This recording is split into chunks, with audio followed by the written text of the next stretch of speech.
All right. So most people have this doctrine or belief that you can work on the Sabbath because you're under grace. That since Yeshua HaMashiach died, that you can break the Sabbath because if you have to work, then you can work. Which that form of teaching is all a lie. That is a blasphemous lie. And I know that the Israelite brothers who were teaching it are guys who came under Bivens. And Bivens taught this to brothers. But it was wrong. The misunderstanding of that scripture was all wrong. This is the thing that a lot of Israelite brothers fail to realize. Is that the Lord of the Most High is not going to change your man because you're weak, because you lack faith. The Lord of the Most High, the Lord of the Most High. And for you to teach people, it's funny. I had a 7-day Adventist tell me I could never respect Israel. I said, why is that? Man told me this on the train. Said because they teach people who keep the Sabbath, keep the laws and all that. But I know a few Israelite guys who work on their Sabbath and tell me because they're running grace. And I couldn't say nothing because it is factual. That is hypocritical. That meaning you don't have faith in the Most High. That's what that means. So we're going to get into that. Can you work on the Sabbath? You just read the scriptures. See Genesis 2, 2 and 3. This is Genesis chapter 2, verse 2. And on the seventh day, God finished the work that he had been doing. And he ceased on the seventh day from all the work which he has done. And the Most High blessed the seventh day and declared it sacred, because on it God ceased from all the work of creation that he has done. So right there, the reason why you keep the Sabbath is because the Most High worked 6 days and rest is 7. Out of all laws in the Torah, the only one that the Most High required for you to keep, because he kept it, was the Sabbath. So you keep the Pesach, Passover, because of what your ancestors went through. You read, look at most of the feast days that you keep. Most of them was because of your ancestors. But when it came to the Sabbath, the Most High said, this particular one right here, you're doing it because I did. That should be an honor. So we ain't gonna be long. We're gonna go right to it. Exodus 20, verse 8 through 11. Clearly, it clearly says this. I don't know how point it is understand this. Remember the Sabbath day and keep it sacred. This is Exodus 20, verse 8. Remember the Sabbath day and keep it sacred. 6 days shall you labor and do all your work, but the seventh day is the Sabbath unto the Most High, and you shall do any work. You shall not do any work. You, nor your sons, nor your daughters, nor your male servants, nor your maid servants, nor your cattle, nor the stranger who live in your gates. On 6 days the Most High made the heaven, the earth, the sea, and all that in them is, and he rested on the seventh day. Therefore the Most High blessed the seventh day and sanctified it. So right there, this is what the Most High said. So there's no way or no how someone can confuse that. I think most people typically know that the Sabbath, you can't work. You're not supposed to work. Okay, now you go to what? Exodus 31, verse 13. And it says,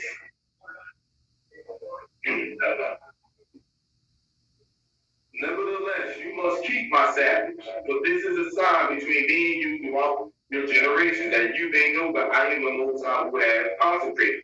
You shall keep the Sabbath, but it is sacred for you. He who profanes it shall be put to death. Whoever does work on it, that person shall be cut off from amongst his people. 6 days must work be done, but on the seventh day there should be a Sabbath of complete rest, sacred to the Most High. Whoever does work on the Sabbath day shall be put to death. The Israelite people shall keep the Sabbath, observe the Sabbath throughout the ages as a covenant for all time. It is a sign for all time between me and the people of Israel. On 6 days the Most High made heaven and earth, and on the seventh day he ceased from work and was refreshed. So now right there, this is a sign. The Sabbath was a sign between the Most High and the children of Israel. So there's no law, as you can see, given that the Most High indicated that it was all right to break it. If you broke it, the Most High said you suffered a fatal consequence.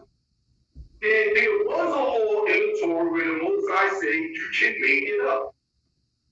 That's in Numbers chapter 9.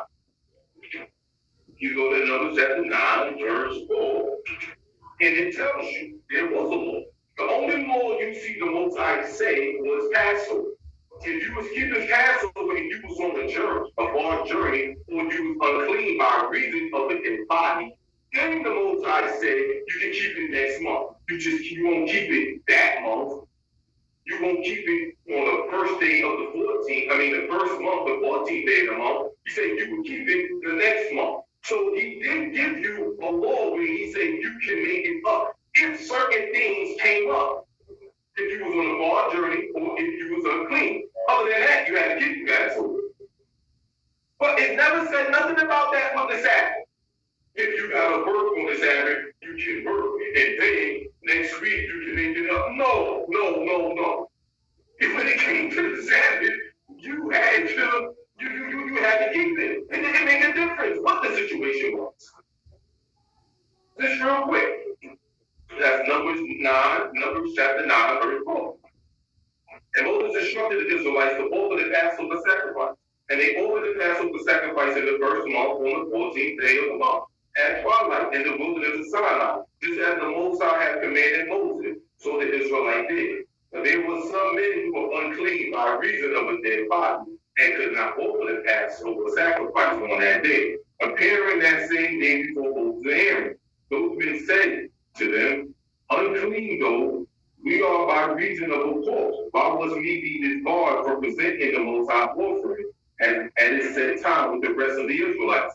Moses said to them, stand by, let me hear what instructions the Most High give about you. And the Most High spoke unto Moses, saying, speak unto the Israelite people, saying, when any of you who is defiled by a dead body or are on a long journey offer a Passover sacrifice to the Most High, they shall offer it in the second month on the 14th day of the month at twilight. They shall eat it with unleavened bread and bitter herbs. And they shall not leave any of it over until the morning. They shall not break a bone of it. They shall offer it in a strict accord with the law, the Passover sacrifice. But if the man who is clean and not on a journey refrains from offering the Passover sacrifice, that person shall be cut off from his kin. But he do not present the Most High offering at a set time, that man shall bear his gift. So right there. So you see right there, the Torah gives you a makeup period if you couldn't keep Passover, if you was unclean, or if you was on a long term. There's no law written that states when it comes to the Sabbath there was an excuse or reason. No, you just had to have faith and buckle down and do it. This is law. For Passover, the Most I said you can make that up. When it came to the Sabbath, it was zero tolerance. You had to keep it. It don't make a difference. What the situation or circumstances was, you had to keep it. This is what I call lack of faith. And people sit up there and they preaching. You got Israelites out here teaching people. But yet when it comes to the laws of the Most High, they themselves don't do it. And a lot of people put themselves in positions and blame the Most High for it. Oh, I gotta work on the Sabbath because I got a house, a big house on land. I got chickens, goats, I got pool. Well, that's you. You created that problem. You don't have to have all of them things. You created that problem. And this is what a lot of people do. You can't blame the Most High for that. No. So this is the thing that people bring up. They'll bring up Matthew chapter 12, right? And this is the understanding that they tend to have, that Yeshua broke the Sabbath, which is not true at all. I'm telling you right now, that is not true. But we're going to see, this is how they try to break it down. We're going to go into it. This is Matthew 12, 3. At that time, Yeshua went on his Sabbath day through the corn, and his disciples wasn't hungry, and began to pluck the ears of corn and to eat. But when the Pharisees saw it, they said unto him, why thy disciples do that which is not lawful to do on the Sabbath day?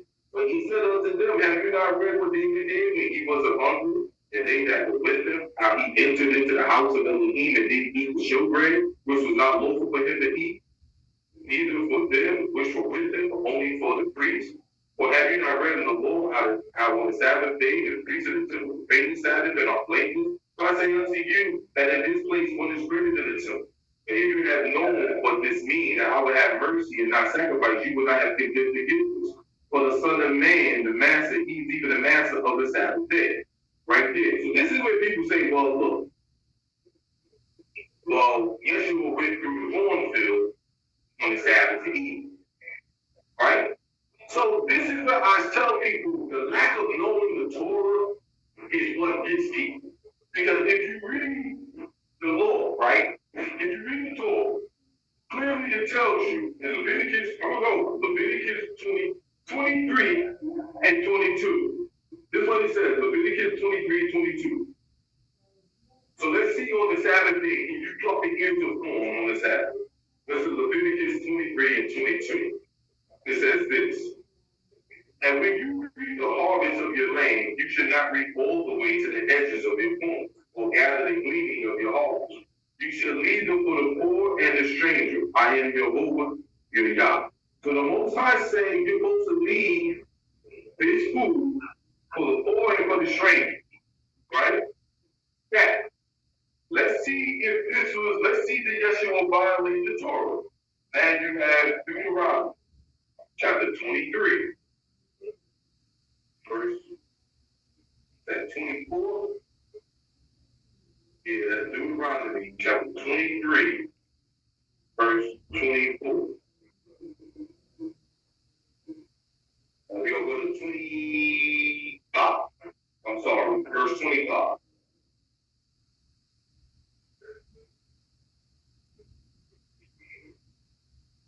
Well, some people books may be different, so I'll just read the whole thing going down.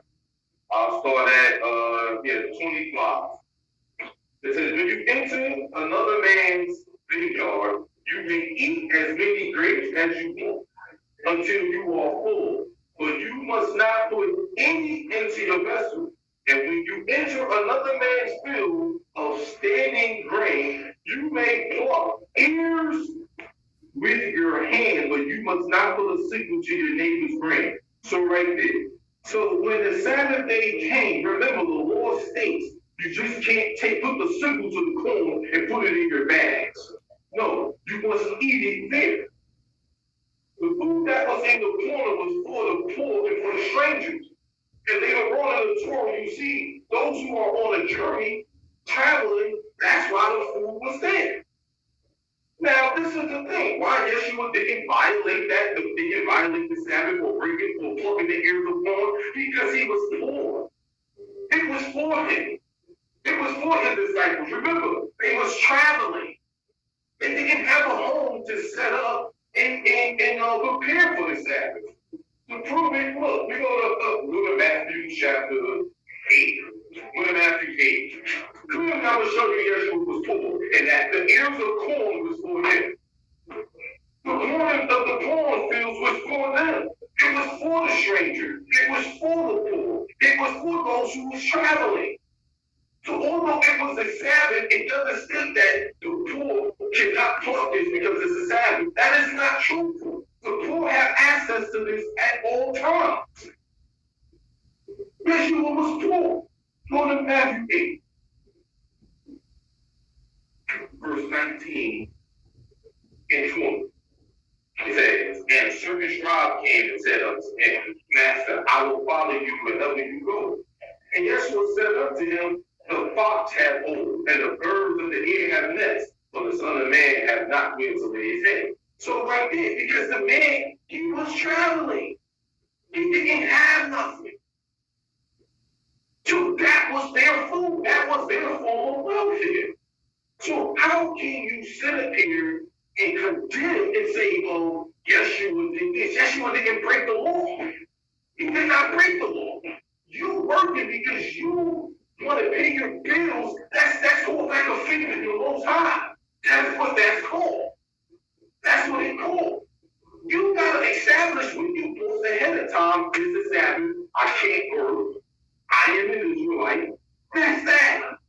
Trying to blame Yeshua and say, well, Yeshua did not break the Sabbath. I had an Israelite brother tell me, did Yeshua go to the cornfield on the Sabbath? I said, okay, how is that wrong? How is it wrong to go to the cornfield on the Sabbath?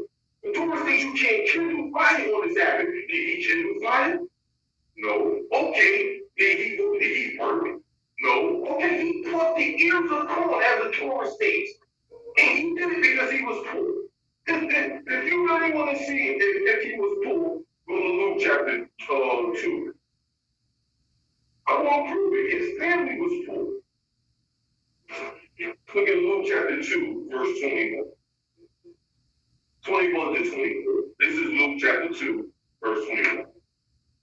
And when the 8 days were accomplished for the circumcision of the child, his name was called Yeshua, which was so named of the messenger, the angel, before he was conceived in the womb. And when the days of her purification according to the law of Moses was accomplished, they brought him to Jerusalem to be presented unto the Most High. As it is written in the law of the Most High, every male that opened the womb shall be called sacred to the Most High. And to offer a sacrifice according to that which is said in the law of the Most High, a pair of turtle doves or 2 young pigeons. Now right there, this is what his mother offered, right?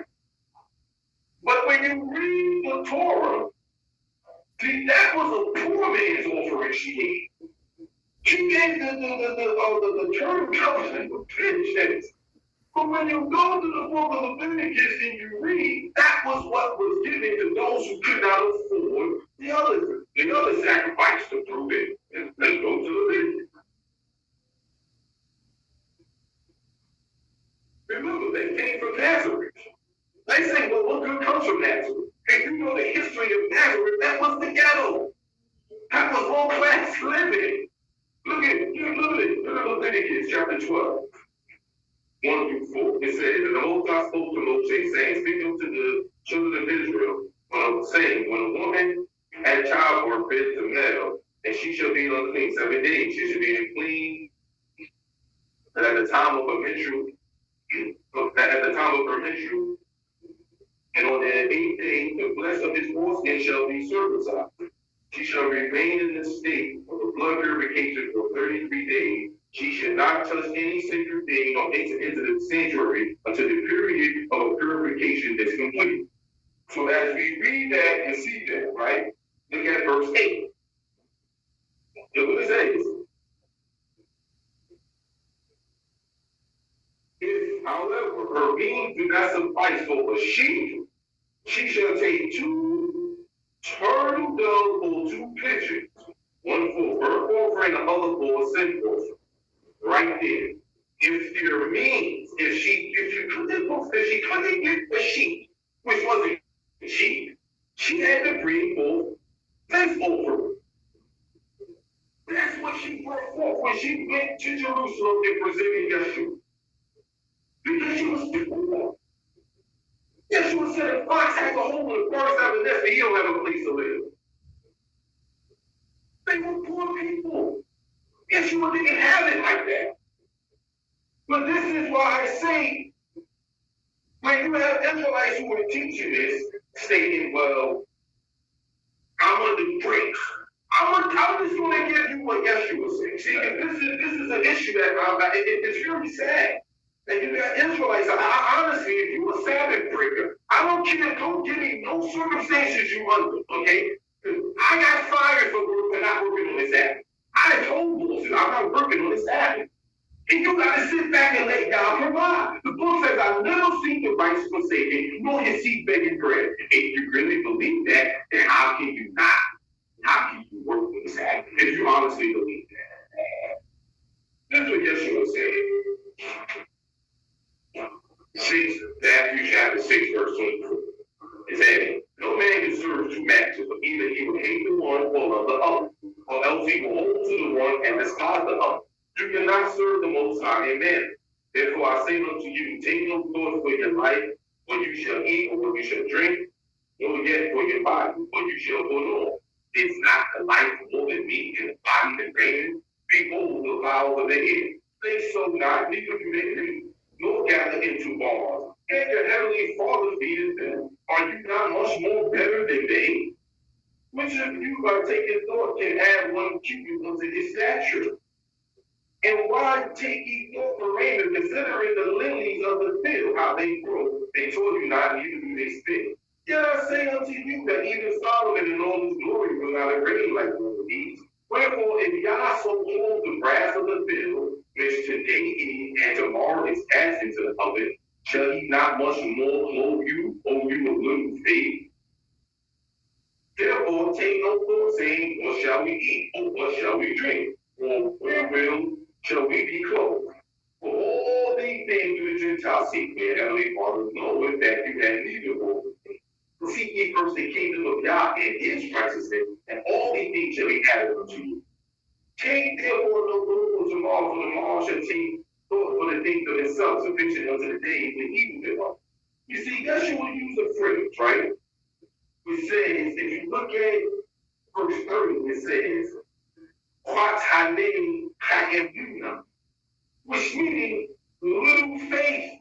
Most people have that. Quatane Kayemuna. Your faith is little. It is good to preaching and talking, but when it comes to walking, your faith is you don't have faith in the Most High. You're putting your trust in man. You're putting trust in your job. That's what you're doing. You're not trusting in the Most High. Anybody, any brother or sister, I don't care who you are, you're listening to it. If you pray, if you're breaking the Sabbath, you have no faith in the Most High. That's what that is. It's just simple. That's just what it means. It means you do not have faith in the Most High. But once again, you have brothers out here teaching this. Oh, nah, because you know it's the Sabbath day, I have to. No, you don't. No, you do not have to. You do not. You have to serve your Creator. See, now let's go to Romans. What's that? 3:31. Yeah, Romans 3:31. Shaul, someone follow Yeshua, said, this is Romans 3:31. Do we then make holy the Lord through faith? God forbid. Yes, we establish the law. The word he used for establish is create. And I try to tell people, the word PM means to establish, to confirm, to uphold, to enforce. How am I enforcing something if you tell me it's okay to break? I had a talk with a brother at the house of David named Bar. One Sabbath we was having a discussion because a woman was insistent in asking a question. And she said, well, what if I have to work and my boss told me I have to come to work? I answered and said, no. No man can serve two masters. You see what the Mashiach said? No man can serve two masters. Who is it going to be? Yah or them? No, you call each and name Rehoboam. I don't need. You cannot do that. No. You cannot. You cannot serve two masters. Who do you think? If man tells you one thing and God tells you another, what you supposed to follow? Okay? No. No. Yeshua clearly said, lo you call each Leopold Shede Adoni. He said, lo you call each Leopold Shede Adoni. No man is serve two masters. You got to make a decision. Same thing when it came to shivering people, when Pharaoh said to get rid of the Israelites' children, and they did not. You have an option. As long as you serve God, you have an option. Even with serving God, he said, choose ye this day who will you serve. You can't tell me you're in captivity, so it's so right to break the Sabbath. If it's so right to break the Sabbath, then it's so right to break other laws too. You can't pick and choose as in which one. So I asked the brother before at the house of David. So if I was a man who's real good in bed, should I just sling my penis and be a fornicator and have women pay me money to pay my bills? Well, no, that's fornication. Well, what's the difference between you telling this woman she can work on the Sabbath and I'm telling you I'm sleeping around with another woman to pay my bills? What's the difference? I mean, fornication is the same. And drinking the Sabbath is not. The conversation was over. See, once you start opening up them doors, you're opening it up for other things now. Because if I can break this, then I can break that. There's no law that states if you fornicate, this happens. No. It clearly states that if you break the Sabbath, what happens? If there's a person to fornicate, you can execute the person. That's that. Put the total face. If you go to execute the person who break the Sabbath, if you go find a reason to break that for other laws, you say no. Really? Really? No. That's called lack of faith. That's called lack of faith. And these brothers need to stop teaching. How they going to teach somebody something when you ain't even fully alone yourself? No. See, this is where look, Romans 1:17. He said, who said, for therein is the righteousness of the Most High revealed from faith to faith, as it is written, the just shall live by faith. So now, the just shall live by faith. The Hebrew word for faith is emunah. The word emunah, right here, from the ancient Hebrew Bible dictionary. The word emunah, the ancient Hebrew definition for emunah, for the word faith, is an act of thought or a belief that's followed by an action. I'll read it again. It's a thought or belief that's followed by an action. So that's why it says faith without works is dead. So if you're telling me you have faith, show me your faith. Show me that you know that the Most High is going to provide for you, as the Messiah is saying. If he takes care of the birds, if he dresses the lilies of the field, if the Most High takes care of all his creation, why would he not take care of you? Because you really don't believe that. You honestly believe in your job more than the Most High. That's what that basically saying. That is wrong. Look at, okay, now go to Romans 6 and 1. It says, look, Romans 6 and 1.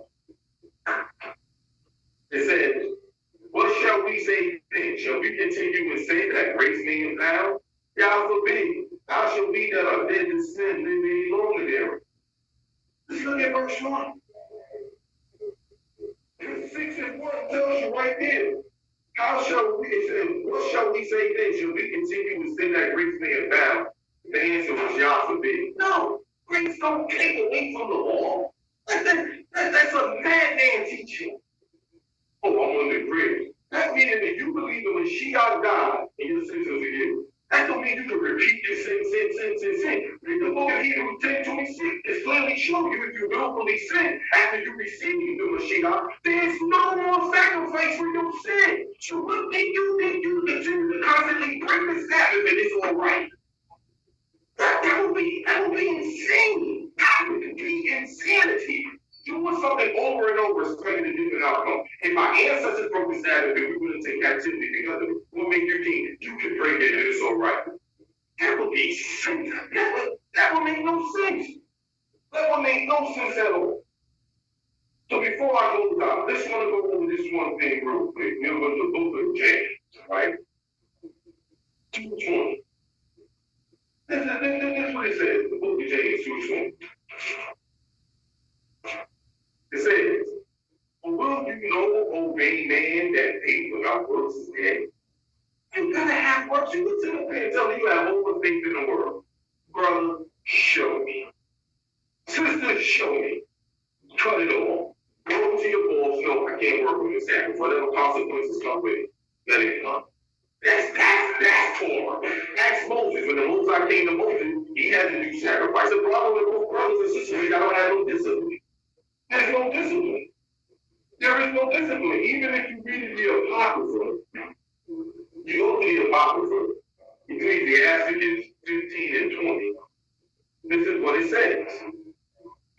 I love this scripture because it says, this is the Ecclesiastes 15:20, the Apocrypha. He hath commanded no man to do wickedly, neither have he given any man license to sin.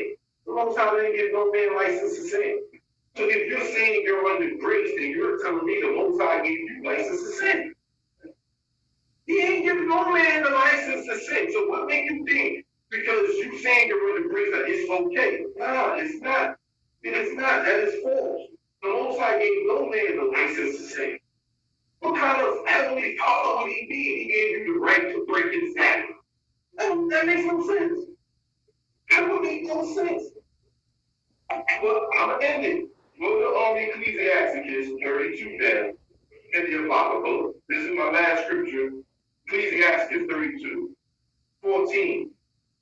It says, 14 in verse 18. Whosoever fears the Most High will receive his discipline. And they that seek him early shall find favor. He that seeketh the Lord shall be filled therewith, of the hypocrite will be offended there, right? So right there. Yeah. It says, he that fears the Most High will receive his discipline. Yes, the Sabbath do come with discipline. You can't talk your own talk.